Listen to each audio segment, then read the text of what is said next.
Welcome to the Budo Bite mini podcast, your essential guide to the fascinating world of Japanese Budo, culture and philosophy. I'm Alex Bennett, a long-time martial arts practitioner, researcher and writer based in Kyoto, Japan, with decades of experience training, teaching and navigating the rich complexities of Budo.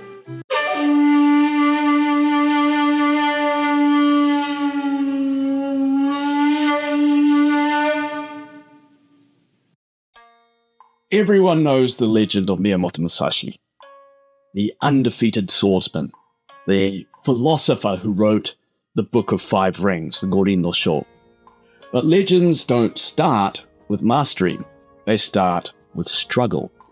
Now, before the famous duels and all the stuff that came with that, there was a boy who was born into turmoil, trained by a formidable father, and forged by a violent age. To understand Musashi the master, you have to meet Musashi the child.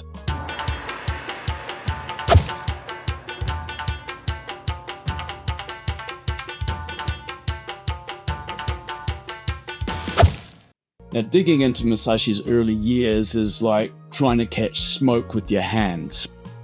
His birthplace, his birth year, and even his parentage are a tangle of contradictions. Every family record, inscription, and later account seems to pull in a different direction. Yet from these fragments, a clearer picture has begun to emerge. A boy born into a fading samurai line, raised by one of the greatest warriors in his region, that was Munisai, and forged in the dying light of Japan's age of war. Now, for generations, historians have argued whether Musashi was born in Mimasaka or Harima. Now, the two regions border each other, and Musashi spent time in both, which only muddies the water. The Mimasaka theory took hold in 1909, when the Musashi Society published Miyamoto Musashi, confidently declaring his birthplace to be there in Mimasaka.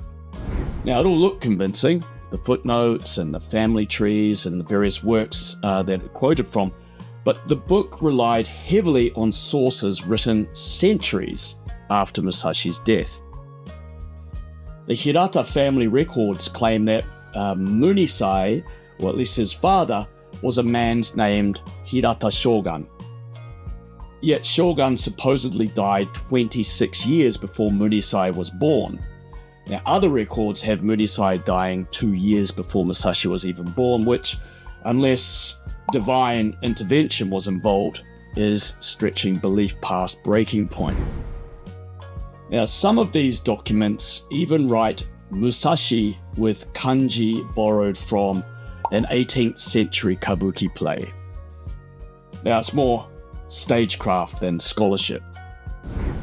The real breakthrough came in the 1960s when a wooden kifuda, that's kind of like a name plaque, was discovered at Komari Shrine in Kakogawa, which is in Hyogo Prefecture. Now, this was hidden away for something like 300 years, and it carried an inscription written in 1653 by Musashi's adopted son and nephew, Iori. Now, it turned out to be a missing piece of the puzzle. The writing traced their ancestry back to the once mighty Akamatsu clan, which had ruled Harima before collapsing in the chaos of the 15th century. Now, a branch of that family took the name Tahara and settled in a little place called Yoneda-mura, which is in Harima. Now, according to Iori's inscription, Musashi's father his real father that is, was a samurai named Tahara Iesada, and Musashi was his second son. Now, that puts Musashi's birth around 1582, even though most people say 1584. But recent records point to 1582. Now, in the Book of Five Rings, Musashi himself wrote that on the 10th day of the 10th month in 1643, he was 60 years old. That would place his birth in 1584. But 60 in Japan marks the completion of the zodiac's full 60-year cycle, a symbolic rebirth. Now, it's been suggested that Musashi was speaking metaphorically, not mathematically. In other words, 60 wasn't his age, it was his statement of completion. The more consistent conclusion is that he was born in 1582 in Harima to a family whose samurai status had faded under Toyotomi Hideyoshi's reforms. Now, the Tahara family had lost their position, but not their pride. Adoption was a common way to preserve bloodlines and status. And sometime around the age of 9, Musashi was taken in by Shinmen Munisai, who was, as I said before, a formidable martial artist from Mimasaka. Now, this wasn't charity, it was strategy. Both the Tahara and the Shinmen traced their roots back to the Akamatsu, and the adoption effectively reconnected two branches of the same warrior lineage. In exchange, the young Musashi gained a father who was already considered a bit of a legend. Now, Munisai's life reads like an epic condensed into a few surviving documents. His name appears in various iterations in different documents due to his changing status, so Muni, Muni no Jo, Munisuke, and Munisai. Now, depending on which record you believe, he may have been born Hirao Taroemon, a descendant of the Akamatsu retainers, who, after losing their lands, entered the service of the Shinmen. Now, when political winds shifted, he took the name of his village, Miyamoto, and became known as Miyamoto Muni. By the late 1570s, he was already an accomplished fighter. Now, during Hideyoshi's Harima campaign, when the Kusakari clan rebelled and holed up in Akata Castle, Munisai led a small band of men in a very daring assault. Now, armed with a Jumonji Yari, that's a cross-shaped spear, he fought off 7 enemies alone and lived to tell the tale.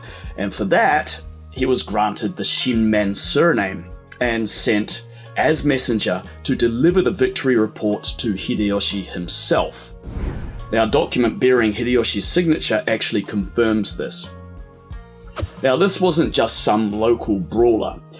Munisai was recognized at the highest level, and later accounts describe how he was summoned by the last Ashikaga shogun, that was Yoshiaki, to demonstrate his skills, and that he defeated the shogun's own instructor, Yoshioka Kenpo, in 2 of 3 bouts, earning the title Hinoshita Muso, which is peerless under the sun. Now, some scholars have doubted the story, arguing that Yoshiaki was too politically preoccupied at the time. But the claim aligns with Munisai's own surviving writings. There's not many, but there's one in particular that's important. In 1598, Munisai issued the Toriryu Mokuroku, which is a formal scroll of his martial school, his system. Signing it, founder, peerless under heaven, Miyamoto Munisai Fujiwara Kazumasa. Or maybe that's Isshin, I'm not quite sure how to read it. But anyway, the seal on it reads, peerless under heaven, Miyamoto Munisuke. Now, the text outlines a complete system of martial arts that includes the spear, the sword, the jutte, the short sword, rope tying, disarming techniques, and most intriguingly, I think, a 2-sword method. Now, a century later, the document written in 1727, Emme Suisaiden, recorded that the 2-sword style of this school was devised by Muni, called Peerless of the West, that's Western Japan. Now, his only son was Musashi. That's what it said in the document. So in short, the idea that Musashi invented the 2-sword technique isn't quite true. The foundation was his father's, and so that means that Musashi didn't create it, he refined it. Now, the Miyamoto household was no ordinary home.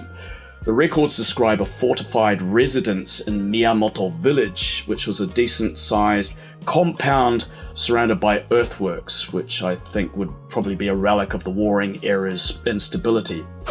Now here, from the Tensho years through to the Keicho era, Musashi grew up under the stern eye of his foster father, immersed in daily training.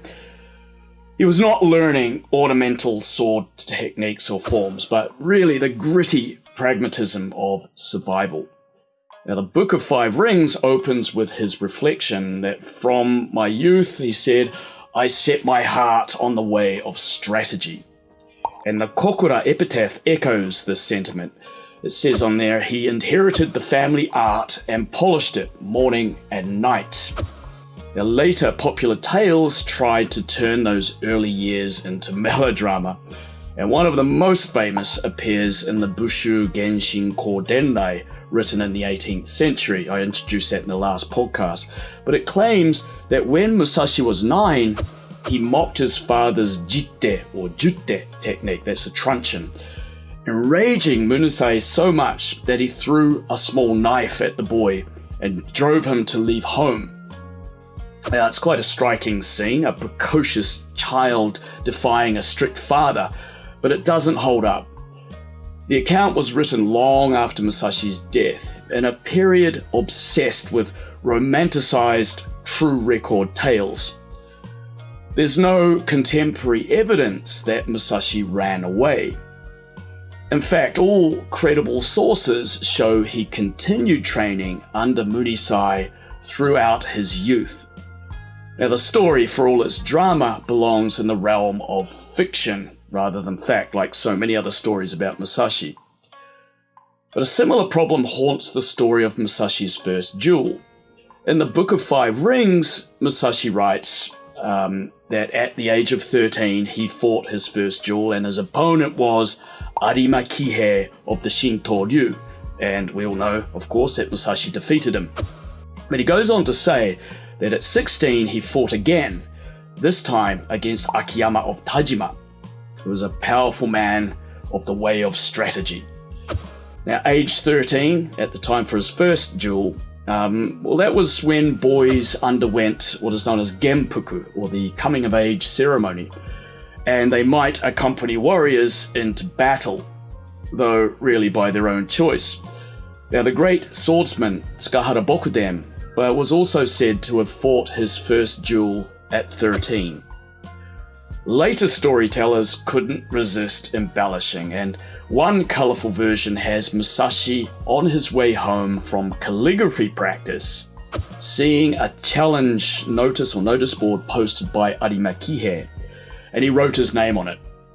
And when his uncle, who was a priest, rushed out to apologise for the boy's impudence, Musashi suddenly attacked Kihei with a long staff and won. Now, the story paints him as both a frail kid, but at the same time strong enough to lift Arime, a fully grown male, lift him up and throw him down, which would be physically very difficult, and exposes the tale as a work of creative fiction to various degrees. But still, behind the myths lies a kernel of truth. Whether with a sword or a stick or a spear, Musashi's early duels show that he was already extraordinary. To challenge a professional swordsman at 13 and live to tell the tale, well, it's pretty unthinkable, isn't it? By 16, when he fought in Tajima, barely 30 kilometers away, he was still a local youth testing his mettle. Not the wandering dawning of legend. The pilgrimages and the formal duels would come later after he left home, but the foundation of his courage and skill was laid there in Miyamoto village in Mimasaka under Munisai's relentless discipline. Around this same period, around about 1598, as I said before, Munisai issued his Toriryu Mokuroku, codifying his art just 2 years before the Battle of Sekigahara. Now, by the time Musashi was 17, The world he knew was disintegrating. The old order was dying, and the country was drifting toward peace. That same year, the teenage Musashi likely left Mimasaka to begin his long journey as a ronin, a warrior in practice. Munisai's influence never left him. When Musashi wrote about the balance between weapon and spirit and observation and timing, etc. in Gorin no Sho, he was echoing his foster father's philosophy. The idea of Nito Ichiryu, two swords as one, was not simply about wielding two blades. It was about harmony of body and mind. Musashi's eventual masterpiece, the Book of Five Rings, carries, I think, the same realism that runs through Munisai's Tori-ryu. No wasted motion, no empty ornament, no rubbishy techniques, straight to the punch. On his deathbed decades later, Musashi reportedly told his disciple, Terao Kumenosuke Nobuyuki, that if anyone of true skill should arise, he should be allowed to inherit the Shinmen name. And in fact, Terao's fifth son, Nobumori, later called himself Shinmen Bensuke, or Bennosuke. Now, whether or not the story is true, well, I'm not quite sure, but it captures something important, and that's Musashi's enduring respect for his foster father, Munisai. He never forgot the man who gave him both a name and a path. Even at the end, he carried Munisai with him. Now, if we strip away the fiction, the flying knives and the roadside brawls and the embellished childhood duels, we find a story that's richer and more human. Musashi wasn't born a wandering prodigy. He was a child of his times, a boy trained in a household where war and artistry intertwined. His foster father, Shinmen Munisai, he stood at the threshold between two worlds, the chaotic Sengoku battlefields and the emerging culture of refined martial arts. Now, Munisai's greatness lay not only in his skill, but I think in his foresight. He understood that the future of the warrior would not be measured so much in severed heads, but in mastery of self. Musashi took that lesson to heart. The discipline of his childhood, the repetition, the solitude, the humility before the weapon, became the rhythm of his life. When he wrote words to the effect of the true way of strategy is the practice of the way of life itself, I think he was remembering those long mornings and evenings in the yard in his house in Miyamoto, the sound of weapons cutting the air, the quiet, or perhaps not so quiet, correction of his father's voice. The legend of Miyamoto Musashi begins with blood and triumph, but the truth begins in silence. A boy in a dusty courtyard learning to breathe with the movement of the sword. A father watching closely, seeing the shape of something greater forming in his shadow. Before the duels, before the philosophy, before the myth, there was that boy. Disciplined, curious, unrelenting, and the man who taught him that even in violence there could be grace, and in every motion there is meaning. But you spend your life trying to understand this through constant training. It's the only way, and that was Musashi's big message. And that's where we'll pick up things next time. In the next episode of this podcast, I'll take a look at Musashi's Musha Shugyo days, the wandering years after he left home, when the lessons of his father were tested against the world, and the boy finally began to become the man we remember today. Thank you for listening. I hope to see you next time.